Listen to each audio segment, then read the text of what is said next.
A graça e a paz do Senhor Jesus, irmãos. O Sermão do Monte trata de como deve ser o caráter do cristão, para que se viva de acordo com a vontade de Deus. Esse estudo tem que ser visto no âmbito espiritual. Jesus está tratando do nosso espírito. Então, já tratamos das bem-aventuranças que traça o perfil dos seguidores de Cristo, e agora estamos tratando da questão prática da vida. Já tratamos sobre homicídio, sobre adultério, sobre juramentos, e agora vamos tratar sobre a questão da vingança. Então vamos ler Mateus capítulo 5, versículo 38 ao 42, que diz assim: Ouviste que foi dito, olho por olho, dente por dente. Eu, porém, vos digo, não resistais ao perverso, mas a qualquer que te ferir na face direita, volta-lhe também a outra. E ao que quer demandar contigo e tirar-te a túnica, deixa-lhe também a capa. Se alguém te obrigar a andar 1 milha, vai com ele 2. Dá a quem te pede, e não volte as costas para o que deseja que lhe empreste. Então, irmãos, Deus coloca limites. Portanto, quem causar dano a um receberia o mesmo dano, né? Só que o problema está que quando tomamos um soco, por exemplo, criamos uma ira no nosso coração e queremos retribuir de forma maior, mais forte. Então, visto a queda humana, a vingança é um dos pecados mais escancarados que temos. É um dos que mais se aflora em nós em vários momentos.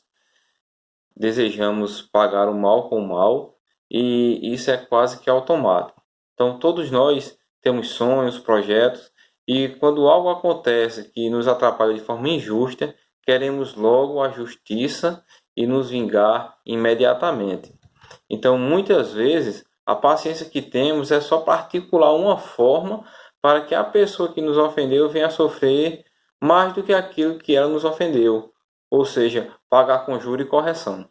Então, muitas vezes pensamos em vingança, mas não agimos, mas pensamos. Olha, se eu tenho uma ideia, tem aí uma opinião minha, a música Sabor de Mel. Quem conhece esse louvor vai ver que quem lhe viu passar na prova e não lhe ajudou, quando vê você na bênção vai se arrepender. Se você avaliar, fazer um olhar crítico em cima disso aqui, você vai ver que tem um cunho aí de vingança, né? Eu acredito que a pessoa que compôs essa música teve toda a intenção de adorar o Senhor, enfim, mas muita gente canta esse louvor pensando no irmão A ou irmão B que não lhe ajudou em determinado momento de sua vida ou nesse momento, e lá na frente quer mostrar para aquele irmão que ele conseguiu superar sem a ajuda dele. Só que não, muitas vezes não para pensar que o seu irmão ao qual você foi pedir uma ajuda, que o qual não lhe ajudou, pode estar passando até por uma situação mais difícil do que a sua. A diferença é que ele não está gritando, ele está simplesmente confiando no Senhor, que o Senhor vai sustentá-lo e ele vai conseguir passar pela prova, sem ter que vir pedir nada a você, né? Então, temos que ter muito cuidado com muitos louvores que a gente escuta para saber se realmente ele é bíblico e se ele realmente está adorando a Deus e não ao eu e não ao próprio homem. Então, na época de Jesus, a vingança era lei, olho por olho, dente por dente. Mais uma vez, o embate está no ensino dos fariseus, que eram os homens possuidores da lei de Deus. Porém, a gente sabe que Jesus, por exemplo, ele reconheceu a autoridade que tinha Pilatos, de mandar matar ou libertar, e que essa autoridade vinha de Deus. Em João 19, 10 e 11 vai dizer: Então Pilatos o advertiu: Não me respondes? Não sabes que eu tenho autoridade para te soltar e autoridade para te crucificar? Aí respondeu Jesus: Nenhuma autoridade teria sobre mim se de cima não te fosse dada. Por isso, quem me entregou a ti, maior pecado tem. Ou seja, Jesus está reconhecendo que Pilatos, mesmo sem ser um servo do Senhor, mas Deus instituiu ele como autoridade, e ele tem autoridade para aquilo. É tanto que mais pecado do que ele tinha quem entregou Jesus nas mãos deles. Então, a lei é aplicada pelo Estado e ninguém tem o direito de se vingar e fazer justiça com as próprias mãos. Então, o Senhor já nos disse anteriormente que veio para cumprir a lei e temos que saber, entender que a lei é boa. A questão é como os fariseus estavam distorcendo a lei. Então, a lei serve para conter os excessos dos homens, que são maus e corruptos. No episódio da mulher apanhada em adultério, os que acusavam fazer os que a acusavam queriam fazer a justiça com as próprias mãos, né? E estavam todos prontos a apedrejá-las. E também a pegar uma forma de envolver Jesus para que Jesus cometesse algo que eles viessem a usar a situação contra o Senhor e prender ao Senhor. Mas aquela mulher não deveria ter sido levada para Jesus. Aquela mulher deveria ter sido levada para os anciões que ficavam à porta da cidade para julgar esses casos. E tem outro detalhe que a gente não vai entrar nele, que a mulher não estava adulterando sozinha, né? Ela aparece nessa situação só ela, e não ela e o homem que estava com ela nesse ato de adultério, porque os dois deveriam ser apedrejados após a decisão daqueles que tinham autoridade para isso.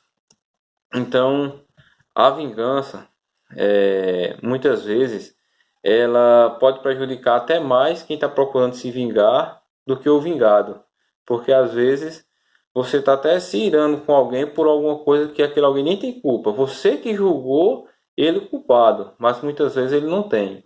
Aí você vai e leva esse negócio adiante e às vezes você mesmo acaba se prejudicando com aquele negócio que poderia ter encerrado e acabamos dando pilha para aquilo que não deveria, né? Então, o não querer vingar-se não significa não querer fazer justiça, mas a justiça tem que ser feita por quem foi constituir a autoridade para isso. Mateus 5,39, né, dando continuidade, ele vai dizer, porém vos digo, não resistais ao perverso. Então, primeiramente, Jesus está tratando conosco, não se ire, não faça justiça com as próprias mãos, acautelai-vos. Isso não quer dizer que a justiça não será feita, mas que você não é a pessoa que deve realizar isso. O Senhor está tratando do eu, as questões pessoais. Então, quando alguém lhe ofende, quando mexe com a sua moral, você deve buscar não se vingar, o que é difícil, né? Mas a gente tem que entender aqui o seguinte: o Senhor está tratando aqui com seus seguidores, com quem é cristão, com quem nasceu de novo. A palavra diz para você tomar sua cruz e seguir ao Senhor. Então, no âmbito pessoal, no que se refere ao eu, se alguém lhe ofendeu e você deve perdoar, você deve perdoar. Para que aquele problema não vá adiante, aquele problema não atinja mais pessoas, né? Então, foi você e aquela pessoa, perdoe, sofra o dano. É assim que a palavra nos ensina. Agora, quando chega no âmbito público, se alguém roubou sua casa, roubou seu comércio, aí você deve prestar conta com a justiça, porque assim é a lei. Então nós devemos amar a lei e andar de acordo com a lei, porque a lei veio do Senhor, né? Agora a questão está no nosso desejo. A gente não vai, um ladrão roubou seu comércio, você vai entregar ele à polícia. Aí você ficar no seu coração desejando que ele seja maltratado, que ele morra na cadeia e etc.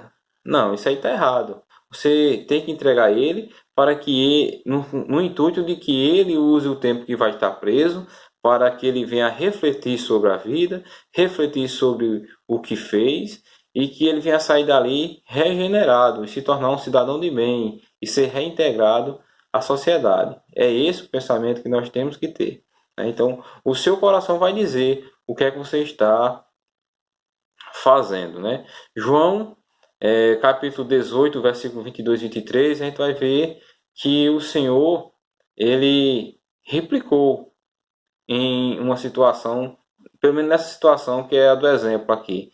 Então, diz assim, Dizendo ele isto, um dos guardas que ali estavam deu uma bofetada em Jesus, dizendo: É assim que falas com o sumo sacerdote? Replicou-lhe Jesus: Se falei mal, dá testemunho do mal, mas se falei bem, por que me feres? Então veja que Jesus levou uma bofetada, mas ele não deu a outra face para que batessem nele. Ele exigiu: se eu estou falando a verdade, por que você está me batendo? Se eu estou fazendo o que é certo, por que está me batendo? Então a gente não precisa ser uma ovelhinha dócil e aguentar qualquer coisa. Não é disso que estamos tratando aqui, meus irmãos. Então, o seu coração vai dizer quando você está agindo de acordo com a lei ou com vingança, certo? Atos 16:37, a gente também vê um exemplo que diz assim, ó: Paulo, porém, lhes replicou: sem ter havido processo formal contra nós, nos açoitaram publicamente e nos recolheram ao cárcere, sendo nós cidadãos romanos. Querem agora, às ocultas, lançar-nos fora? Não será assim, pelo contrário, venham eles e pessoalmente nos ponham em liberdade. Ou seja, Paulo passou por toda a situação, todo mundo sabe a situação que estava Paulo na prisão e veio o anjo do Senhor e abriu as celas da cadeia e o carcereiro se desesperou, enfim. Mas no intuito aqui, o que está acontecendo? Ficaram com medo, fizeram coisas erradas contra Paulo e Silas e agora eles querem que simplesmente as ocultas libertá-los. Eles exigiram o que era correto. Então, se foi em público que fomos maltratados, então é em público que tem que ser feito a retratação. Ok, irmãos? No versículo 41 vai dizer assim, ó: se alguém te obrigar a andar 1 milha, vai com ele 2. Eu vou trazer aqui até... Na época, tinha uma lei que é o seguinte: se determinados soldados de Roma quisesse que um judeu carregasse por 1 milha determinado objeto, carga, o judeu era obrigado a cumprir com isso. E o Senhor está dizendo aqui: não ande só uma, não, ande 2.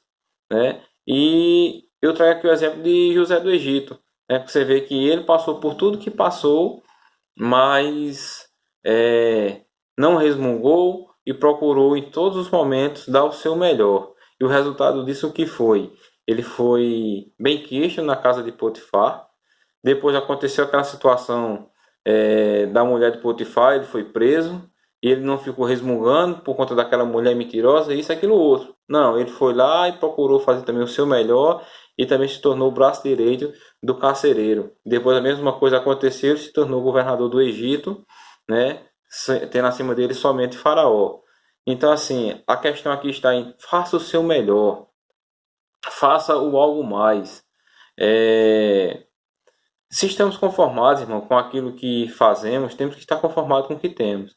Agora, se você quiser ter mais, faça mais. Você é do tamanho do seu esforço, certo? Então, se na sua igreja você está fazendo um serviço, não reclame do serviço que você está fazendo. Pelo contrário, faça ele da melhor forma possível e veja se você pode fazer algo mais, certo? Mesma coisa no seu trabalho, mesma coisa na sua casa, com seu cônjuge, com seus filhos. Ok? Então, está nesse sentido, Senhor. Meus irmãos, de vocês procurarem fazer como quem faz para o Senhor. Então, retribuir com a mesma moeda para quem para quem não tem Deus, certo? Então, deixe que o Senhor, que é o reto juiz, julgue as situações. Seja generoso para com seu irmão. Amém? Porque a lei da semeadura, meus irmãos, ela não falha, certo? Então, os irmãos reflitam nisso aí e vamos continuar o estudo do Sermão do Monte. Até o próximo vídeo. Meus irmãos, que Deus os abençoe grandemente.